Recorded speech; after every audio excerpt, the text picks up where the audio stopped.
We're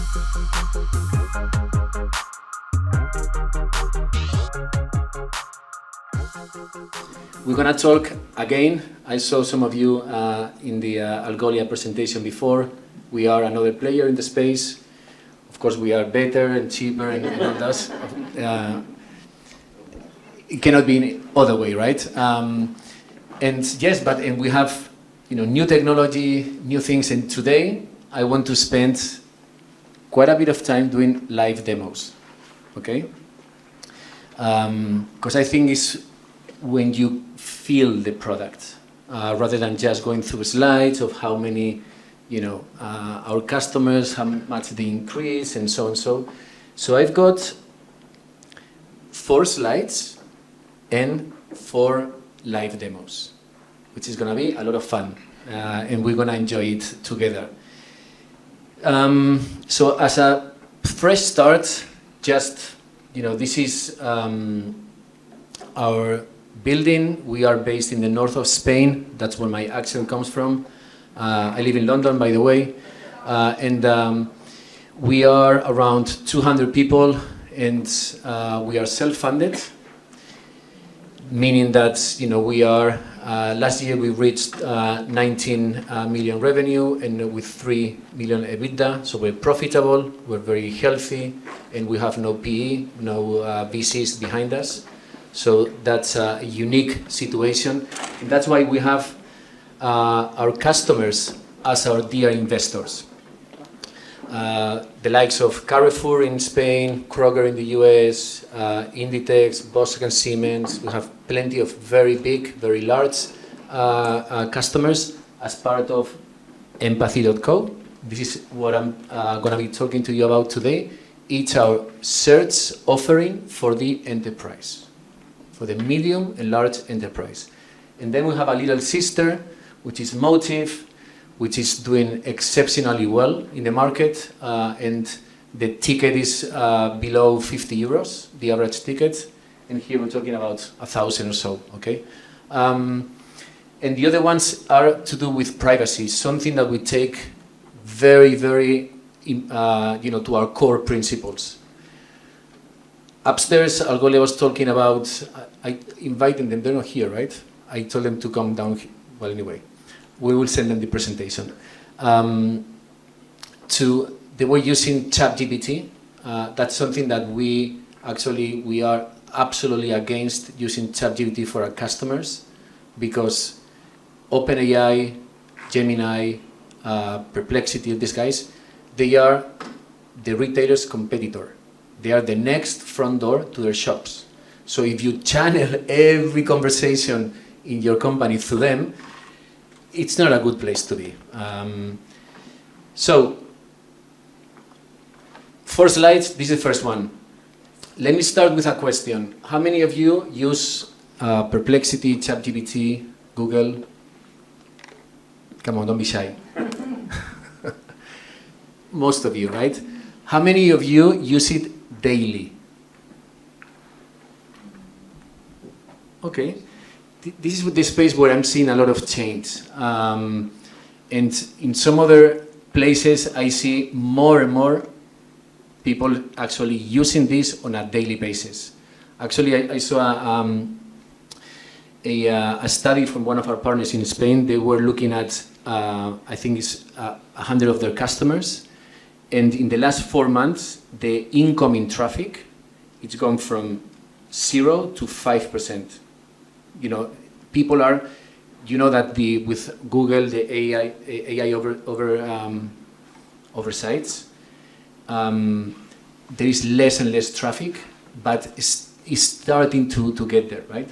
So what does that mean? It means that we are changing the way we search online, and we are changing the way we shop online, okay? And this is rapidly changing. So we're looking at websites that are, this is the last 20 years of e-commerce, okay? We have an e-commerce site with categories, keyword search, static PDPs, product detail pages, and basically, you have to find products with a huge effort, okay? And now we're looking into, okay, people are starting to, you know, to seek, to aspire for a different way to shop, a different way to go into an on-site. And instead of doing the product research outside, why don't we do it on-site? Why can we allow chatbots? Why can we allow conversation, natural language search? So basically, instead of searching for a printed shirt size M, why can I go and say, I want to look for a music festival? So this is the kind of behavioral change that we are seeing, and it's not us, it's actually the market. I was at Shop Talk Europe 2 weeks ago, and AI search and discovery was one of the top topics in the whole of the event. The second one was in-store tech, and the third one was TikTok shop. Actually, it's growing quite a lot. So anyway, we're here, things are changing, and what I'm going to do now is show you 4 examples of what we mean by a new type of e-commerce, okay? So I'm going to go out of here, and I want to show you, for instance, this is Carrefour in Spain, okay? I'm going to show you basic stuff for now. So for example, if I search for yogurt, so the first thing you notice, it's products, it's this thing here, okay? Some people say, oh, those are like filters. No, they're not filters. This is the language of the customers. So in the last week, Greek yogurt was the most popular, followed by natural, protein. So these probably are not even in the catalog in terms of a category, but these are popular, okay? So it's very important that we are elevating the customer's language to the experience, not the catalog, the customer's language, because it resonates. And the next thing I'm going to do is I'm going to add to the cart this beautiful yogurt natural, and it's going to tell me, okay, thank you, dear customer. Are you interested in kefir, in natillas? Good, I'm going to go to kefir. So what I'm saying here is that we are building journeys dynamically for basket building based on crowdsourced behavior. Okay, this is very, very important, and it works super, super well. I'm going to show you an example in English or Spanish, and then one in French. Okay, I'm going to use Primor. This is a customer we have in France and in Spain. Actually, these guys are the leaders in beauty in Spain. They are over, I think it's 220 million revenue online, so they're quite mature. So what happens if I go to open the search box and I have, you know, like what's going on? Okay, I can go for maquillage. Excuse my French, of course, because I'm gonna go and say very silly things. And again, the same thing here. Essence seems to be the most popular maquillage. Dior, base maquillage, coffret. So all this, again, it's what are people doing. And if I go and say I add to the basket, it's going to tell me, okay, people who search for maquillage, then they search for blush. And I go to blush, and the same. And I add to the basket, and the same here. People who search for blush, they also search for highlighter. So again, it goes on and on and on, and the impact is massive, not because the conversion is better, which it is, it's because you generate a lot more queries per session and a lot more add to carts, okay? So that's the first thing I want to show you, to create journeys dynamically. The second part is to do with how do we reduce the gap between how people, my customers, call products and how my products are called in my catalog. Okay, this is the biggest challenge in search, okay? Because people don't speak my technical language. So I can show you in Kroger some of the semantics. Again, you can do the same thing here. You can go milk, and you can add to the cart the milks, and you have all these beautiful journeys with, like bread, cereal, and so on. But you can go here as well, and you can, for instance, type something like, I want healthy snacks with no gluten. Okay, this was a zero result search, because there is no product that is called healthy snacks with no gluten. So here we know that healthy snacks are nutrition bars, that's granolas, and that gluten-free is no gluten. So all this is built into this space, and we've gone even beyond that to do something that we call related prompts or questions, because one of the challenges is to disambiguate intention. So basically, when I search for, say, ring, okay, people search for gold rings, diamond, men, engagement, but how can I mean, if I'm a shop assistant, maybe I want to say, so do you want to find the perfect engagement ring style? Or do you need a unique piece to express your personal style? So these are synthetically generated questions, thousands of them, through via LLMs. So we grab a catalog, we generate all these questions, and we offer them as if it was a shop assistant. Okay, we are adding chat capabilities within the search experience. And I'm going to be a bit more risky, and I'm going to say a watch.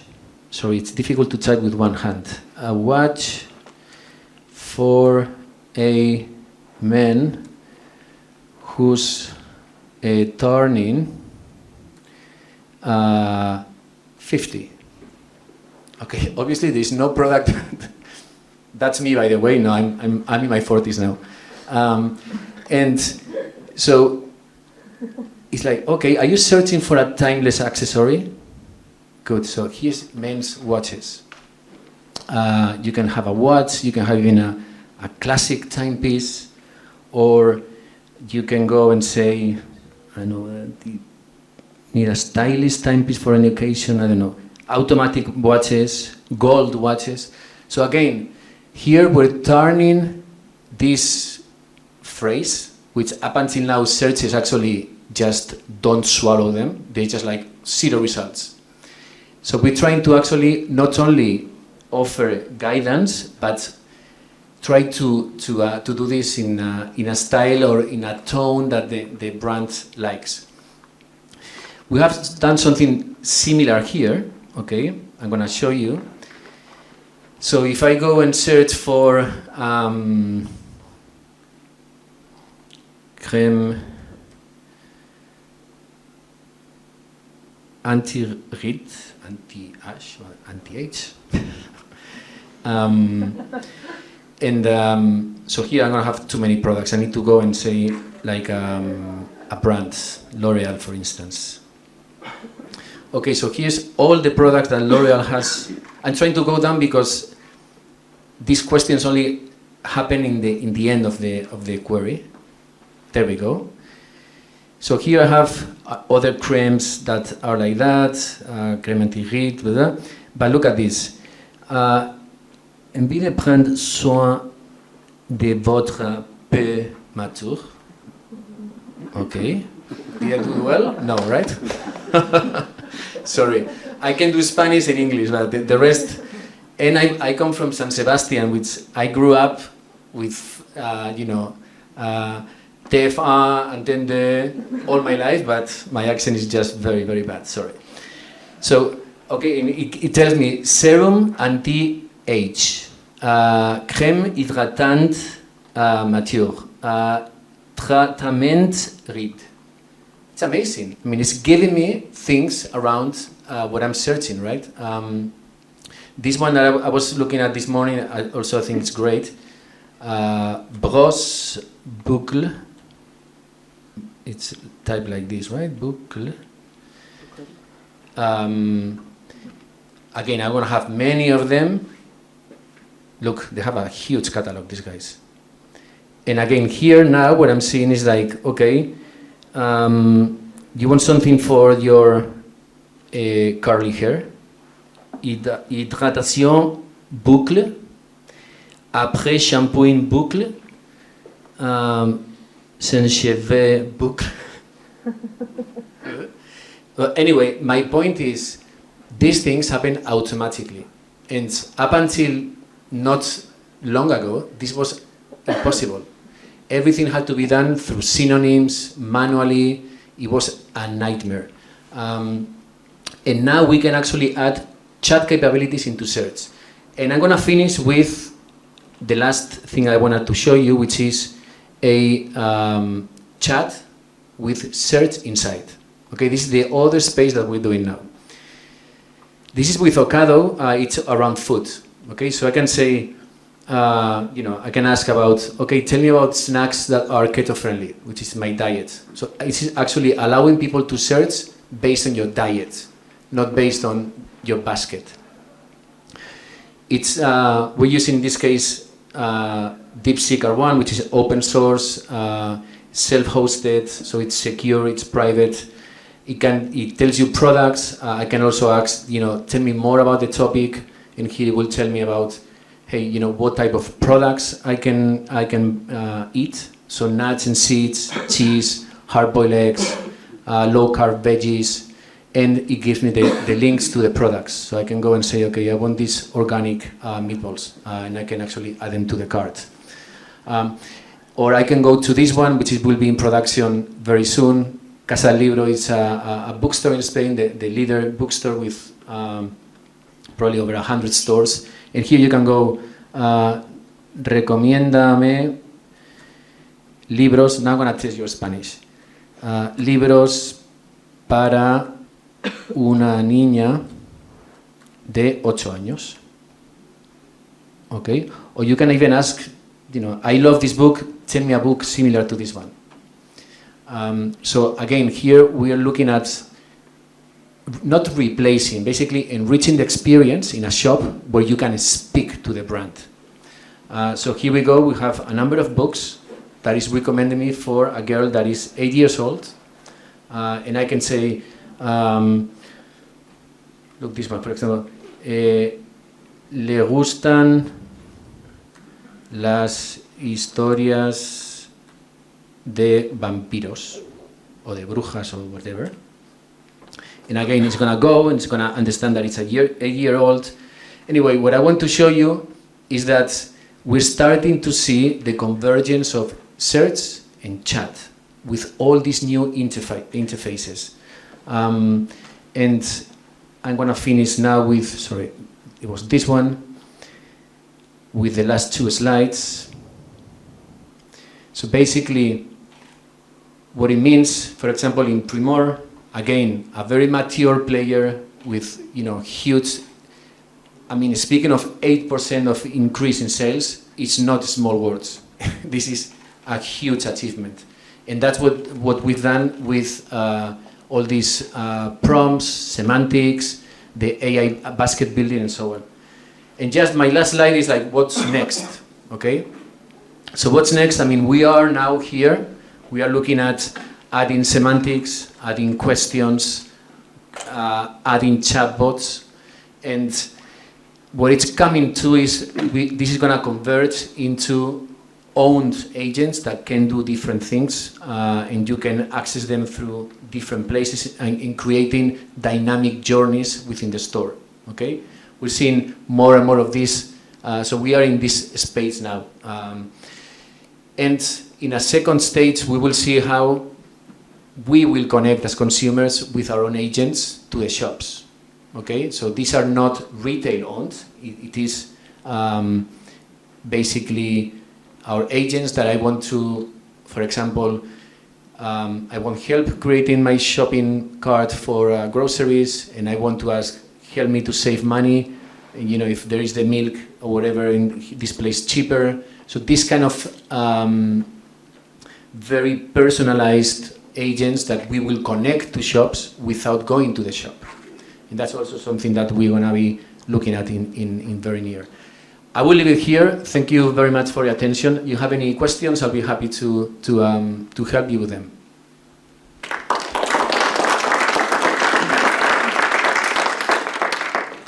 Vous avez des questions? Je peux y répondre en français. Hein. On peut gérer. Ok, super. I have two great colleagues here that speak French, I think, a little bit better than I do. They're French, so that's so maybe they can translate if I don't get it. Your solution is integrated with the different search tools, or do you have your own, or how do you interact with the rest of the ecosystem? It's our own search tool, okay, and you can integrate it with PrestaShop, Magento, any Shopify's. I mean, it's we have customers in all platforms, and there is something unique, is that for the very large ones like Carrefour, Kroger, they don't use it as a SaaS service. They self-host the components. So that's something that's unique. For example, the Algolias and the other tools, they do only SaaS, and you pay per use. You pay a lot, in fact.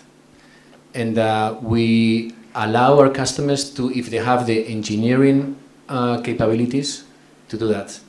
And some of them, in fact, they use our components with their own Elasticsearch. So you can, it's composable. But most of our customers, 90%, they use search plus all these things in SaaS. So you are in competition with Algolia? We are, yes. Yes.